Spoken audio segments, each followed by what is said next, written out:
अर्धापूर येथील ग्रामीण रुग्णालयात जो घोटाळा झाला आहे त्याची अधिक माहिती समोर येत आहेत। खूप मोठा गंभीर घोटाळा आहे।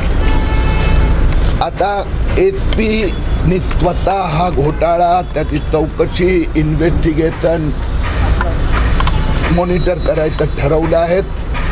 मंत्रालयाने पण यांना सूचना दिली आहेत की यात हेल्थ म्हणजे हॉस्पिटलचा पण जो स्टाफ इन्वॉल्व असेल तर त्यांची चौकशी व्हायला हवी। यात पूर्ण कॉम्प्युटर सॉफ्टवेअर सिस्टम याचा भयंकर मोठा दुरुपयोग झालेला आहे आणि यात भीती अशी आहे की काही लोक सर्टिफिकेट घेऊन पळून गेले आहेत। ते कोण होते? ते घोस्ट आयडेंटिटी तयार करण्यात आली का? त्याचा तपास मला असं वाटतंय की पुढच्या 10-15 दिवसात या तपासाला तीव्र गती मिळेल। आतापर्यंत जे प्रोग्रेस आहे त्यात तुम्ही समाधानी आहात का? कारण गुन्हा नाही हे प्रकरण दाबण्याचा अर्धापूर पोलीस स्टेशनच्या अधिकाऱ्यांनी प्रयत्न केला। आरोग्य मंत्रालयाचे स्थानिक अधिकाऱ्यांनी पण दाबण्याचा प्रयत्न केला आणि ही गोष्ट मी स्वतः डायरेक्टली मुख्यमंत्र्यांशी बोललो।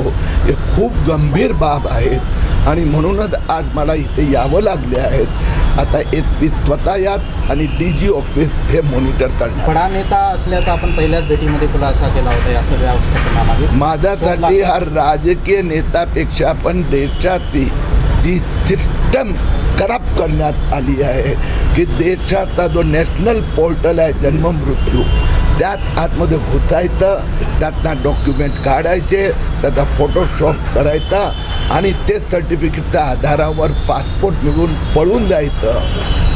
फार खतरनाक। भोंग्याचा जो विषय आहे आता मुख्यमंत्र्यांनी स्पष्ट केलं की जर डेसिबलची मर्यादा ओलांडली गेली तर त्या संबंधित पोलीस स्टेशनच्या अधिकाऱ्यांवर कारवाई होणार आहे। माझं चौकशी सुरू झाली आहे। मी 10 दिवसानंतर पुन्हा भोंग्यासाठी नांदेडला येणार आहेत। नांदेड शहरातले भोंगे अजून वादत आहे। पोलिसांनी त्याचा संबंध स्थानिक पोलिसांनी अजूनपर्यंत काही केलेलं नाही आहे। नांदेड आणि लातूर भोंगे बंद होणार।